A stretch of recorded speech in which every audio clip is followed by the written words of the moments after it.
السلام علیکم ورحمۃ اللہ وبرکاتہ۔ الحمد للہ رب العالمین والصلاة والسلام علی رسولہ الکریم وعلی آلہ واصحابہ اجمعین، اما بعد فاعوذ باللہ من الشیطان الرجیم، بسم اللہ الرحمن الرحیم، ایاک نعبد و ایاک نستعین، بسم اللہ الرحمن الرحیم، رب اشرح لی صدری ویسر لی امری واحلل عقدۃ من لسانی یفقہوا قولی۔ میں سب سے پہلے اللہ سبحانہ و تعالیٰ کا شکر بجا لاتا ہوں، بے پایا درود و سلامتی ہو محمد مصطفیٰ صلی اللہ علیہ وسلم پر۔ محترم ناظرین کرام، رمضان المبارک میں عبادتیں ہی عبادتیں، عبادت کا تصور جاننا بہت ضروری ہے۔ ایک آدمی اگر عبادت کا مطلب صرف یہ سمجھے کہ مصلی بچھائے اور نماز پڑھے تو اس نے عبادت کا تصور بڑا محدود کر دیا۔ عبادت ایک وسیع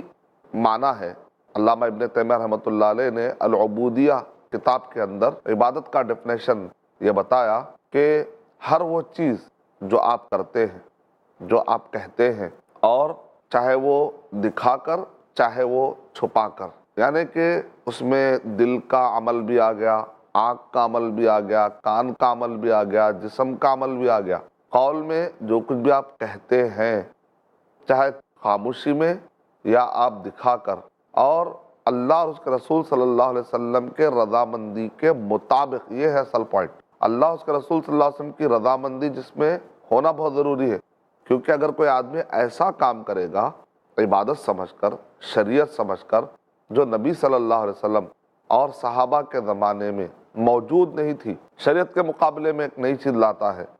جو نبی صلی اللہ علیہ وسلم اور صحابہ کے زمانے میں موجود نہیں تھی، تو یہ عبادت نہیں، یہ تو بدعت ہوگی۔ تو اس وجہ سے ہم کو اللہ سبحانہ و تعالیٰ نے جو حکم دیا ہے وہ یہ ہے، ایاک نعبد و ایاک نستعین، ہم تیری ہی عبادت کرتے ہیں اور تجھ ہی سے مدد مانگتے ہیں۔ اب یہاں پر جو ہے ایاک نعبد، نعبد کا نہیں ہے، عبادت کرتے ہیں ہم تیری، تو اس میں ایک معنی ذرا ایسا آ سکتا ہے کہ تیرے علاوہ کسی اور کی بھی عبادت کرتے ہیں، لیکن جب ایاک پہلے لایا گیا، جس کی ہم عبادت کر رہے ہیں اس کا ذکر پہلے اگر آتا ہے تو عربی زبان میں اس کے اندر معنی ہوتا ہے تخصیص، خاص کر، اب تجھ سے ہی، تیری ہی ہم عبادت کرتے ہیں، یہ معنی نکلتا ہے۔ ایاک نعبد و ایاک نستعین، ہم تیری ہی بات کرتے ہیں اور تجھ ہی سے مدد مانگتے ہیں۔ قرآن مجید میں اللہ سبحانہ تعالیٰ نے سورہ ذاریات سورہ نمبر 51 کی آیت نمبر 56 میں اللہ تعالیٰ نے ارشاد فرمایا، وَمَا خَلَقْتُ الْجِنَّ وَالْإِنسَ إِلَّا لِيَعْبُدُونَ، میں نے جنوں اور انسانوں کو نہیں پیدا کیا مگر یہ کہ وہ میرے اکیلے کی عبادت کریں۔ سورہ بینہ سورہ نمبر 98 کی آیت نمبر 5 میں اللہ تعالیٰ ارشاد فرما رہے ہیں، وَمَا أُمِرُوا إِلَّا لِيَعْبُدُوا اللَّهَ مُخْلِصِينَ لَهُ الدِّينَ، نہیں حکم دیا گیا مگر یہ کہ وہ عبادت کرے اخلاص کے ساتھ، یعنی عبادت جو ہونی چاہیے وہ خالص اللہ تعالیٰ کے لیے ہونی چاہیے۔ اس میں عبادت اللہ کی کرتے کرتے عبادت کے کوئی چیزیں یا کچھ حقوق کسی اور کو اگر آپ دے دیتے ہیں تو پھر آپ مخلص نہ رہے، اخلاص کے ساتھ خالص اللہ سبحانہ و تعالیٰ کی عبادت کرنی چاہیے۔ سورہ انبیاء سورہ نمبر 21 کی آیت نمبر 25 میں بھی اللہ تعالیٰ نے ارشاد فرمایا، وما ارسلنا من قبلک من رسول الا نوحی الیہ انہ لا الہ الا انا فاعبدون، اے نبی صلی اللہ علیہ وسلم، آپ سے پہلے ہم نے جتنے بھی رسولوں کو بھیجا، ہم نے سب کی طرف یہی وحی کی کہ وہ میرے اکیلے کی عبادت کریں۔ صرف عبادت کرنا نہیں ہے اللہ تعالیٰ کی، اکیلے اللہ کی عبادت کرنا ہے، اس کے ساتھ کسی کو شریک نہیں کرنا ہے، یہ ہے اصل کانسیپٹ۔ سب لوگ کہتے ہیں ہم تو اللہ کی عبادت کر رہے ہیں، آپ اللہ کی عبادت کر رہے ہیں، لیکن کیا آپ اکیلے اللہ کی بات کر رہے ہیں یا اللہ کے ساتھ ساتھ کسی کو بھی شریک کر رہے ہیں؟ اس پر غور کرنے کی ضرورت، کیونکہ اللہ تعالیٰ نے قرآن مجید میں ارشاد فرمایا، ان الشرک لظلم عظیم، سورہ لقمان سورہ نمبر 31 کی آیت نمبر 13، بے شک شرک بہت بڑا ظلم ہے۔ اور اللہ سبحانہ و تعالیٰ نے سورہ انعام سورہ نمبر 6 کی آیت نمبر 88 میں اللہ تعالیٰ نے ارشاد فرمایا، وَلَوْ أَشْرَكُوا لَحَبِطَ عَنْهُمْ مَا كَانُوا يَعْمَلُونَ۔ 18 نبیوں کا ذکر کرنے کے بعد اللہ تعالیٰ کہہ رہے ہیں اگر یہ انبیاء بھی اگر یہ شرک کر لیں گے تو اللہ سبحانہ و تعالیٰ ان کے سارے اعمال کو تباہ کر دیں گے۔ سورہ زمر سورہ نمبر 39 کے آیت نمبر 65 میں اللہ تعالیٰ نے ارشاد فرمایا، لَإِنْ أَشْرَكْتَ لَيَحْبَطَنَّ عَمَلُكَ وَلَتَكُونَنَّ مِنَ الْخَاسِرِينَ، اے نبی صلی اللہ علیہ وسلم اگر آپ شرک کریں گے تو آپ کے عمل بھی تباہ ہو جائیں گے۔ مطلب یہ ہے کہ شرک نہیں ہونا چاہیے، جب ہم اللہ سبحانہ و تعالیٰ کی بات کر رہے ہیں تو اکیلے اللہ سبحانہ و تعالیٰ کی بات کرنی چاہیے۔ اسی لیے ابن عباس رضی اللہ تعالیٰ عنہ نے تفسیر کیا کی، کتاب التوحید، صحیح البخاری کے اندر کتاب التوحید ہے، اس کے اندر توحید کیا ہے، کس کو توحید کہتے ہیں، یعنی عبادت کیسے خالص کرنی چاہیے، اس کا پورا پروسیس اگر آپ جاننا چاہتے ہیں تو صحیح بخاری کتاب التوحید ضرور پڑھیے۔ ابن عباس رضی اللہ تعالیٰ عنہ نے ارشاد فرمایا، وما خلقت الجن والانس الا لیعبدون، میں نے جنوں اور انسانوں کو نہیں پیدا کیا مگر یہ کہ وہ میرے اکیلے کی بات کرے، اے لیوحدون، یعنی کہ وہ میری عبادت میں توحید اختیار کرے، یعنی کہ میرے علاوہ کسی اور کو شریک نہ کرے۔ تو اصل ٹاپک یہ نہیں ہے کہ اللہ کی آپ عبادت کر رہے ہیں کہ نہیں کر رہے۔ تو ایک عام آدمی کہے گا کہ میں تو اللہ کی بات کر رہا ہوں، لیکن اس کو الٹ کیا جائے گا، کیا تم اکیلے اللہ کی بات کر رہے ہو یا عبادت کرتے ہو کسی کو شریک بھی کر رہے ہو؟ یہی تو اصل ٹاپک۔ عبادت کا مفہوم بہت ہی کلیئر ہونا بہت ضروری ہے۔ اسلام میں عبادت میں اور رہبانیت میں بڑا فرق ہے۔ اسلام میں انسان کے جو جسمانی اور روحانی ضرورت کو ایک توازن کے ساتھ پورا رکھا گیا ہے۔ جیسا دنیا میں ایک طرف مادہ پرستی آپ دیکھتے ہیں، مادہ پرستی کی الغار چل رہی ہے کہ جو صرف میٹریلسٹک گین، مادہ پرستی، جسم جسم جسم، لیکن روحانی غذا وہ لیتے ہی نہیں، نہ نماز پڑھتے ہیں، نہ روزہ رکھتے ہیں، نہ اللہ کو مانتے ہیں، نہ عقیدہ ان کا صحیح، نہ عبادت صحیح، اور اخلاق بھی رکھتے ہیں تو ان کے اپنے ذات میں جو سمجھ میں آ گیا بس، لیکن اوپر والے نے ہم کو جو کہا ہے اور ہمارے روح کے لیے جو فٹ ہے وہ اخلاق سے تو مالا مال ہوتے ہی نہیں ہے۔ مطلب یہ نکلا کہ ایک طرف کچھ لوگ ہیں جو صرف مادیت کے پیچھے، جسمانی ضرورت ہے لیکن روح کو نظر انداز کرتے ہیں، کچھ لوگ ہیں جو رہبانیت کے نام پہ وَرَهْبَانِيَةً ابْتَدَعُوهَا مَا كَتَبْنَاهَا عَلَيْهِمْ، سورہ حدید میں اللہ تعالیٰ ارشاد فرما رہے ہیں یہ رہبانیت کو انہوں نے اپنی طرف سے شروع کر لیا تھا، اللہ نے کبھی ان پر فرض نہیں قرار دیا۔ گفاؤں میں چلے جا رہے ہیں، پہاڑوں میں چلے جا رہے ہیں، درخت کے نیچے بیٹھ رہے ہیں، انلائٹن ہوگا، کچھ روشنی آئے گی، بعض اوقات جن بھی شیطان بھی کچھ روشنی بتا کے چلے جاتے ہیں، بعض اوقات انسان کے زیادہ سوچنے سے وہ روشنی نظر آتی ہے۔ تو اس وجہ سے آلریڈی اللہ سبحانہ و تعالیٰ نے ہم کو قرآن اور صحیح حدیث بھیج کر محمد صلی اللہ علیہ وسلم کے ذریعے سے آلریڈی ہم کو لائٹ مل چکی ہے، پھر اور کون سی لائٹ اور کون سی روشنی کے پیچھے ہم جانا چاہیں گے؟ اب کوئی نئی روشنی، کوئی نئی لائٹ، کوئی نئی وحی آنے والی نہیں ہے، تو آلریڈی اس کے اندر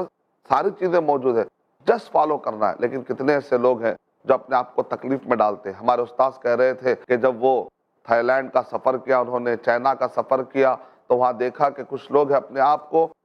کوڑے سے مار رہے ہیں۔ جب ان سے پوچھا کہ آپ اپنے آپ کو اتنی تکلیف میں کیوں ڈال رہے ہیں، تو انہوں نے کہا کہ ایسا مارنے سے نفس کمزور ہوتا ہے۔ تو ہمارے استاد نے کہا ایسا مارنے سے آپ کا جسم کمزور ہوگا، نفس کمزور ہونے کا طریقہ یہ نہیں ہے۔ موت کو یاد کرنا ہے، موت کے بعد کے حالات کو یاد کرنا ہے۔ ہم کو کس نے پیدا کیا، جس نے پیدا کیا ہم سے کیا چاہتا ہے، جس نے پیدا کیا اس نے ہمارے رہنمائی کے لیے کیا بھیجا ہے، کس کو بھیجا ہے، اور ہمارے مرنے کے بعد کیا ہونے والا ہے، سب قرآن اور صحیح حدیث میں لکھا ہوا ہے۔ اس کو پڑھیں گے تو دل کی صحیح طور پہ تربیت ہوگی، نفس کی صحیح طور پر تربیت ہوگی۔ بہرحال لوگ اپنے آپ کو تکلیف دینے کو سمجھتے ہیں کہ ہم نے عبادت کی، اور اپنے آپ کو تکلیفیں ڈالتے ہیں، اپنے آپ کو تکلیفیں ڈالتے ہیں، ایسی تکلیفیں جس کا اللہ اور اس کے رسول صلی اللہ علیہ وسلم نے ذکر نہیں فرمایا، نہ فرض کیا ہے۔ اپنے آپ کو گفاؤں میں، پہاڑوں میں لے کر چلے جاتے ہیں، تکلیف میں ڈالتے ہیں۔ اور میں ایسے ایسے جنگلوں میں گیا اور جا کر دیکھا تو وہاں پر ایک چھوٹی سی جھوپڑی میں کئی دن فاقہ کشی اور بھوک سے، یہاں تک کہ ان کے بال نہیں نہانے کی وجہ سے ایسا لگتا تھا کیسے کوئی بنڈا ہو چکے۔ تو مطلب کیا نکلا کہ لوگ اپنے آپ کو تکلیف ڈالنے کو عبادت سمجھتے ہیں اور سمجھتے ہیں کہ اس سے نجات ملتی ہے۔ تو میرے گزارش ہے کہ قرآن اور صحیح حدیث پڑھیں گے تو ہمیں عبادت کا بہت ہی سیدھا سادہ تصور مل جاتا ہے۔ یعنی سمپل یہ ہے کہ جو کچھ بھی آپ کر رہے ہیں یا کہہ رہے ہیں، چھپا کر یا دکھا کر، بس آپ کو یہ دماغ میں رکھنا ہے کہ میں اب جو کرنے والا ہوں، میں جو اب کہنے والا ہوں، میں جو اب سوچنے والا ہوں، میں جو اب سننے والا ہوں، میں جو اب میرے آنکھ کا کام، میرے کان کا کام، میرے زبان کا کام، میرے دل کا کام، یا کچھ کہنا ہے دکھا کر یا آہستہ میں، یہ دیکھ لیجئے کہ اللہ سبحانہ و تعالیٰ محمد صلی اللہ علیہ وسلم نے جو طریقہ بتایا ہے اس سے کچھ ٹکرا رہا ہے، اس کے بتائے طریقے کے مطابق کہ اللہ اس کے رسول صلی اللہ علیہ وسلم اس سے راضی ہے یا نہیں ہے۔ ایک مرتبہ ہمارے استاد نے کہا یہ دیکھو کہ آپ کے عام زندگی میں عبادت کیسے ہوتی ہے، اور عبادت کے اندر ایک ہوتا ہے آدمی کے عام کام کرتا ہے لیکن اس کے اندر اگر نیت کر لیتا ہے تو ثواب بھی مل جاتا ہے۔ تو ہمارے استاد نے ایک مرتبہ کہا آپ لوگ سب لوگ کتاب اٹھائیے، تو ہم لوگوں نے کتاب اٹھائی، تو ہمارے استاد نے کہا جانتے ہو تمہارا یہ کتاب اٹھانا یا تو ریاکاری میں آ سکتا ہے یا تو عبادت بن سکتا ہے، یا تو ایک جنرل کام جس کی کوئی نیت نہیں ہے، ایک مباح کام، نہ ثواب نہ عقاب۔ تو ہم نے کہا کہ آپ اس کو سمجھائیے، تو ہمارے استاد نے ہم کو سمجھایا دیکھیے اگر یہ کتاب آپ لوگ مجھے دکھاوے کے لیے اٹھاتے ہیں، مجھے صرف خوش کرنے کے لیے، تو ظاہر بات ہے آپ نے ریاکاری کی۔ لیکن اگر آپ کتاب اس لیے اٹھاتے ہیں کیونکہ اللہ تعالیٰ نے استاذ کا احترام کرنے کی، جس سے آپ سیکھتے ہیں اس کا احترام کرنا ہے، آپ کے دماغ میں اگر یہ سب باتیں بھی آتی ہے تو آپ ثواب کما رہے ہیں۔ لیکن آپ چونکہ اٹھانا ہے بس اٹھا دیا آپ نے، تو آپ نے ایک مباح کام کیا، نہ گناہ ہے نہ ثواب ہے۔ تو نیت کا کتنا اثر پڑتا ہے، انما الاعمال بالنیات، یعنی کہ عبادت صحیح ہونے کے لیے دو شرطیں کم سے کم ہونا ضروری ہے۔ ایک یہ ہے کہ اخلاص، وہ خالص عبادت کس کے لیے ہو، اللہ، اور محمد صلی اللہ علیہ وسلم کے بتلائے ہوئے طریقے کے مطابق ہونا چاہیے۔ اگر آپ کی نیت بڑی اچھی ہے، مان لیجئے کہ میری نیت اچھی ہے کہہ کر میں روزانہ اپنے گھر کی کرسی کو مان لیجئے میں سجدہ کر رہا ہوں، اور یہ کہ میری نیت اچھی ہے، ہم کہیں گے کہ آپ کی نیت اچھی ہے، اللہ کو خوش کرنا آپ چاہ رہے ہیں، لیکن روزانہ کرسی کی طرف سجدہ کرنا کیا آپ کے لیے اس بات کی اجازت ہے؟ کیا قرآن اور حدیث میں اس کی اجازت دی گئی؟ کیا اللہ اس کا رسول صلی اللہ علیہ وسلم اس بات سے راضی ہے؟ آپ کو رضامندی معلوم کرنے کے لیے قرآن و حدیث آپ نے کبھی پڑھا ہے؟ اب اس سوال کا جواب نہیں ملے گا، اس کا مطلب آپ نے بات کا کانسیپٹ نہیں سمجھا۔ السیاست الشرعیہ میں ابن تیمیہ رحمۃ اللہ علیہ نے بڑا اچھا نقطہ بتایا ہے کہ پورے اسلام کو اگر دو سوالوں میں اور اس کے جوابوں میں بانٹ دیا جائے تو اسلام پورا سمجھ میں آ جائے گا۔ اگر کوئی مجھ سے پوچھے کہ اسلام کیا ہے تو میں اس کے جواب میں کہوں گا دو سوالوں کے جواب معلوم کرنے کا نام اسلام ہے۔ ایک ہے من تعبد، کس کی تم عبادت کرو گے؟ ہم سب کس کی عبادت کرتے ہیں؟ اللہ۔ وکیف تعبد، اور کیسے تم عبادت کرو گے؟ ٹھیک ہے سب لوگ تو سجدہ کر رہے ہیں، سب لوگ تو رکوع کر رہے ہیں، سب لوگ تو قیام کر رہے ہیں، لیکن آپ کیسے کریں گے؟ محمد صلی اللہ علیہ وسلم، یعنی اللہ تعالیٰ کہہ رہے ہیں تم میرے پاس آنا چاہ رہے تو محمد صلی اللہ علیہ وسلم کے راستے سے آ جاؤ۔ قل ان کنتم تحبون اللہ فاتبعونی، اگر تم اللہ تعالیٰ سے محبت کرتے ہو تو پھر فاتبعونی، تو میرے اکیلے کی اتباع کرو۔ قل ان کنتم تحبون اللہ فاتبعونی، اگر تم اللہ سبحانہ وتعالیٰ سے محبت کرتے ہو، محبت کرنا چاہتے ہو، یا آدمی محبت کے لیے بہت کچھ کرنا چاہتا ہے لیکن اس کا طریقہ کیا ہونا چاہیے؟ محمد صلی اللہ علیہ وسلم کے طریقے کے مطابق ہونا چاہیے۔ اور عبادت کے جیسے اسلام کے ارکان ہیں، ایمان کے ارکان ہیں، ویسے عبادت کے بھی ارکان ہیں۔ ابن تیمیہ رحمۃ اللہ علیہ نے العبودیہ کتاب کے اندر بتلایا ہے کہ جب سجدہ کر رہے ہیں، رکوع کر رہے ہیں، کوئی بھی بات کر رہے ہیں، نماز پڑھ رہے ہیں، تو اس کے اندر آپ یہ دیکھیں کہ آپ کو اللہ سے محبت بھی ہونی چاہیے، خوف، محبت، امید، یہ سب جذبات ہونے چاہیے، اور ساتھ میں مع ذل تام، پورے طریقے سے اللہ تعالیٰ کے حوالے ہو جائے۔ دنیا میں ایسے کئی لوگ ہیں، بہت سارے بادشاہ ہیں، لوگ ان کے سامنے جھکتے ہیں لیکن دل میں نفرت کرتے ہیں، کا مطلب یہ نکلا کہ پوری طریقے سے جھکے نہیں ہیں۔ اور کچھ وقت ایسا ہوتا ہے کہ آپ کسی دوست کو بہت چاہتے ہیں لیکن آپ اس کو سجدہ نہیں کرتے، آپ کی محبت وہ لیول کی نہیں ہوتی۔ تو اللہ سبحانہ و تعالیٰ کے لیے جب آپ محبت کرتے ہیں تو پورے عاجزی اور انکساری کے ساتھ، تو عبادت کا یہ مفہوم ایاک نعبد و ایاک نستعین، ہم تیری ہی عبادت کرتے ہیں اور تجھ ہی سے مدد مانگتے ہیں، اور ہم نے جنوں اور انسانوں کو نہیں پیدا کیا مگر یہ کہ وہ میرے اکیلے کی بات کریں۔ اب رمضان المبارک سے عبادت کا بڑا گہرا تعلق ہے، رمضان المبارک کے بعد بھی بات کا بڑا گہرا تعلق ہے۔ یہ نغمہ فصل گل و لال کا نہیں پابند، بہار ہو کے خزاں لا الہ الا اللہ، میرا جینا اور مرنا سب کچھ ہے تیرے لیے، ہر اشارے پر تیرے روح امی قربان۔ یعنی مطلب یہ ہے کہ ہر وقت پہ ہم کو یہ دیکھنا ہے کہ میں کامل عبداللہ کیسے بنوں، عبداللہ، مجھے ہر وقت پر یہ سوچنا چاہیے کہ میں کامل عبداللہ کیسے بنوں۔ تو رمضان مبارک میں ہمارے لیے موقع ہے کہ ہم اپنے عبادات کے سسٹم کو ذرا ریفریش کر لیں، کیونکہ ایمان کمزور ہو جاتا ہے جیسا کہ کپڑا کمزور ہوتا ہے۔ نبی اکرم صلی اللہ علیہ وسلم نے ارشاد فرمایا ان الایمان لا یخلق کما یخلق الثوب، جس طریقے سے کپڑا بودا ہوتا ہے، کمزور ہوتا ہے، ویسے ایمان بھی کمزور ہو جاتا ہے۔ تو تم اپنے ایمان کو ریفریش کر لیا کرو، اس کو بار بار تجدید کرایا کرو۔ تو رمضان مبارک کا موقع ہے کہ ہم اپنے ایمان کو تازہ کریں، اپنے عبادتوں کے سسٹم پر نظر ڈالیں کیا میں نماز ٹائم پر پڑھ رہا ہوں؟ روزہ کیا میں صحیح طریقے سے کر رہا ہوں؟ کیا میں نماز جو پڑھ رہا ہوں اللہ کے لیے پڑھ رہا ہوں یا دکھانے کے لیے یا کسی کے خوف سے؟ اور دوسری شرط، کیا میں محمد صلی اللہ علیہ وسلم کے طریقے کے مطابق پڑھ رہا ہوں؟ روزہ، زکوٰۃ، حج، کسی کے پیٹھ کے پیچھے آپ گفتگو کر رہے ہیں، تعریف کر رہے ہیں، دعا دے رہے ہیں، یا پھر غیبت کر رہے ہیں، مال کھا رہے ہیں، صحیح کما رہے ہیں کہ نہیں کما رہے ہیں، کہاں سے کما رہے ہیں اور کہاں خرچہ کر رہے ہیں، عقیدہ اللہ کے بارے میں کیا ہے، اللہ کے نام اور صفتوں کے بارے میں کہیں غلط عقیدہ تو نہیں بڑھ گیا، بدعت کا کانسیپٹ تو کہیں گڑبڑ نہیں ہے، شرک میں کہیں کنفیوز تو نہیں ہے، شرک غلط ہے، بدعت غلط ہے، حرام کام غلط ہے، توحید سے مالا مال ہونا ضروری ہے، سنت سے مالا مال ہونا ضروری ہے، حلال سے مالا مال ہونا ضروری ہے، فضول کاموں سے اپنے آپ کو بچانا بہت ضروری ہے۔ زندگی کے ہر شعبے میں عبادت کا وسیع مفہوم ہے، جو بھی آپ کر رہے ہیں، یہاں تک کہ نبی اکرم صلی اللہ علیہ وسلم نے ارشاد فرمایا اگر کوئی اپنے بیوی کے منہ میں لقمہ ڈالتا ہے شوہر تو یہ بھی عبادت ہوگی، اس کو بھی ثواب ملے گا۔ یہاں تک کہ اگر کوئی اپنے ازدواجی تعلقات سے اپنی خواہش پوری کرتا ہے اس پر بھی اس کو ثواب ملے گا۔ صحابہ اکرام نے پوچھا ایک آدمی اپنی خواہش پوری کر رہا ہے اس پر ثواب کیسے مل جائے گا؟ تو نبی اکرم صلی اللہ علیہ وسلم نے ارشاد فرمایا اگر یہ خواہش وہ غلط طریقے سے پوری کرتا تو کیا اس کو گناہ نہیں ملتا؟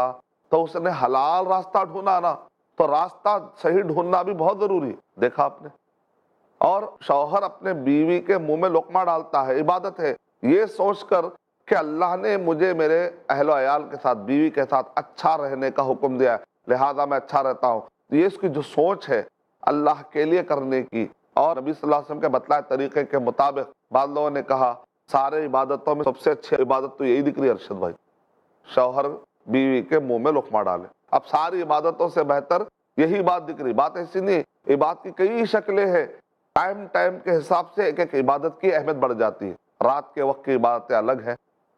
دن کے وقت کی عبادتیں الگ ہیں، حج کے موسم میں عبادتوں کی پرائرٹی الگ ہے، رمضان مبارک میں عبادتوں کی پرائرٹی الگ ہے۔ کچھ عبادت ایسی ہے جو مسلسل چلتے رہتی ہے جیسے توحید ہے، صلاح ہے، یہ ہر دن ہے، لیکن کچھ عبادت ایسی ہے جو ٹائم کے ساتھ موسم کے حساب سے اور بھی ایڈ ہو جاتی ہے، جیسا کہ رمضان مبارک آتا ہے تو روزے فرض ہو جاتے ہیں، استطاعت ہے آپ کے پاس، حج کا موسم آتا ہے، آپ نے ابھی تو حج نہیں کیا تو حج فرض ہو جاتا ہے، عمرہ فرض ہو جاتا ہے، تو موسم کے حساب سے بھی کچھ چیزیں ایڈ ہو جاتی ہیں۔ لیلۃ القدر میں آپ کے لیے جگنا ایک امپورٹنٹ، ایک اہم چیز ہو جاتی ہے۔ اعتکاف کے دنوں میں اللہ نے آپ کو استطاعت دی ہے، آپ کے ایریے میں کوئی پر نہیں بیٹھ رہا تو فرض کفایہ کے طور پر ایک چیز ایڈ ہو جاتی ہے۔ کہیں پر کوئی آدمی تکلیف میں ہے، بیمار ہے، اس کی عیادت کے لیے جانا حق المسلم کا ہے، مسلمان کا حق ہے۔ کل کے دن اگر آپ اس کی عیادت کو نہیں پہنچے تو آپ کو آ کر پوچھ سکتا بھائی میں بیمار تھا آپ کہاں تھے؟ ایک آدمی سلام کرتا اس کا جواب دینا ہے، یعنی کہ عبادت پوری زندگی کو محیط ہے۔ اگر اللہ اور اس کے رسول صلی اللہ علیہ وسلم کے طریقے کے مطابق ہم اپنے اندر چلائیں گے تو عبادت ہی عبادت بن جائے گی، لیکن پوری زندگی ہماری شرک میں، پوری زندگی ہماری بدعت میں اگر ہمارا نظریہ ختم ہو جائے گا، اگر ہم ریاکاری کے لیے کریں گے یا ہم اللہ تعالیٰ کے علاوہ کسی اور کو خوش کرنے کے لیے کریں گے، نہیں، پورے عبادتوں کا مقصد اللہ تعالیٰ، طریقہ محمد صلی اللہ علیہ وسلم، محمد صلی اللہ علیہ وسلم کے طریقے پر عبادت، آخر میں ڈیسٹینیشن اللہ سبحانہ و تعالیٰ کے لیے عبادت کی جائے۔ وَمَا خَلَقْتُ الْجِنَّ وَالْإِنسَ إِلَّا لِيَعْبُدُونَ، میں نے جنوں اور انسانوں کو نہیں پیدا کیا مگر یہ کہ وہ میرے اکیلے کی عبادت کرے۔ عبادت کا مقصد اللہ ہے، طریقہ محمد صلی اللہ علیہ وسلم۔ اگر مقصد میں فرق آ جاتا ہے تو شرک ہو گیا، طریقے میں فرق آ جاتا ہے تو بدعت ہوگی۔ انشاءاللہ میں آپ کو اور بھی عبادت کے بارے میں ڈیٹیل بتاؤں گا۔ 5 پوائنٹ ذہن میں رکھیے آپ۔ اگر کوئی آدمی بدعت کیسا ہو جاتی ہے سمجھنا چاہ رہا ہے تو اپنی طرف سے ایک آدمی عدد بنا لیتا ہے عبادت محضہ میں، خاص عبادتوں میں، خالص عبادتوں میں عام دنیاوی امور کی میں بات نہیں کر رہا ہوں، عبادت، نماز، روزہ، زکوٰۃ، حج، جیسے جو خاص چیزوں اپنی طرف سے کوئی نیا عادت بنا لیتا ہے کہ میں روزانہ 20 یا روزانہ 40 یا روزانہ میں 18 یا روزانہ میں 15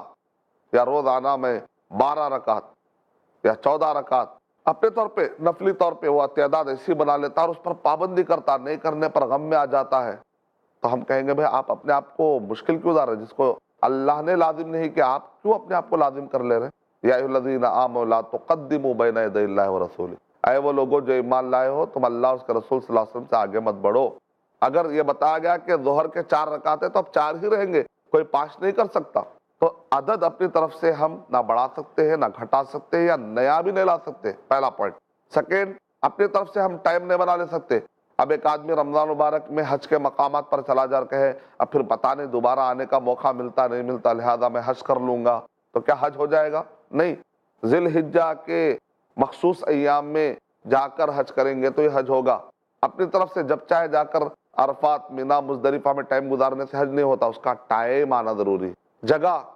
اب طواف، کعبے کا طواف کرنا ہے، ایک آدمی اپنے گھر کا طواف یا مسجد کا طواف شروع کر دے تو کیا چلے گا؟ نہیں، کعبے کا طواف، یہ طواف کی جو عبادت ہے کعبے کے لیے خاص ہے، اس سے ہٹ کر پھر اور کہیں کرنے جائے گا تو اس کی اجازت نہیں ہے۔ جگہ، ٹائم، عدد، شکل، جو طریقے سے ہم کو نماز پڑھنا سکھا گیا ہم کو ویسے ہی پڑھنا ہے، اپنے طریقے سے نئی شکل نہیں نکال سکتے۔ مثال طور پہ ایک آدمی جمناسٹک کا ماہر ہے، وہ کہتا ہے میں رکوع ایسا بھی کر سکتا ہوں اور پیچھے بھی کر سکتا ہوں، تو ہم کہیں گے نہیں نہیں نہیں، اپنی طاقت اور کرتب دکھانے کی ضرورت نہیں ہے، جیسا محمد صلی اللہ علیہ وسلم نے کہا ویسا پڑھنا ہے۔ صلو کما رأیتمونی اصلی، نماز ویسے پڑھو جیسا کہ تم مجھے پڑھتے ہوئے دیکھتے ہو۔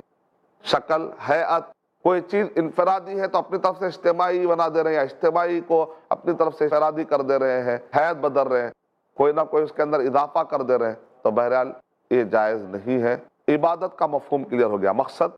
عبادت اللہ کے لیے، طریقہ محمد صلی اللہ علیہ وسلم کا، ارکان عبادت مکمل محبت، مکمل عاجزی اور انکساری کے ساتھ، ڈیفینیشن سارے اعمال، سارے اقوال جو بھی ہم کر رہے ہیں، جو بھی ہم کہہ رہے ہیں، چھپا کر یا دکھا کر اللہ اس کے رسول صلی اللہ علیہ وسلم کی رضامندی اس میں ہونا ضروری ہے۔ اور اس کے 5 شرطیں یہ ہے کہ جو بھی آپ کر رہے ہیں عدد اپنی طرف سے فکس نہیں کریں گے، ٹائم اپنی طرف سے فکس نہیں کریں گے، اور جگہ اپنی طرف سے فکس نہیں کریں گے، اور شکل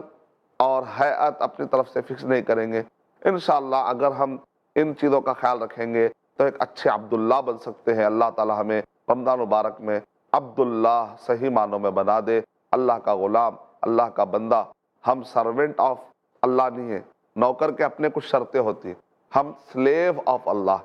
اللہ سبحانہ و تعالیٰ کے ہم غلام ہیں، ہم اللہ سبحانہ و تعالیٰ کے سرونٹ نہیں ہیں، کیونکہ خادم کے اپنے بھی کچھ رولز ہوتے ہیں۔ ہم بلا شرط، بغیر کسی شرط کے سمعنا و اطعنا والی کیفیت کے ساتھ عبادت کے لیے حاضر ہو جائیں۔ میں اللہ تعالیٰ سے دعا کرتا ہوں کہ اللہ تعالیٰ ہمیں عبادت کے معنی میں گہرائی حاصل کرنے توفیق عطا فرمائے، آمین۔ وآخر دعوانا الحمدللہ رب العالمین۔ السلام علیکم ورحمۃ اللہ وبرکاتہ۔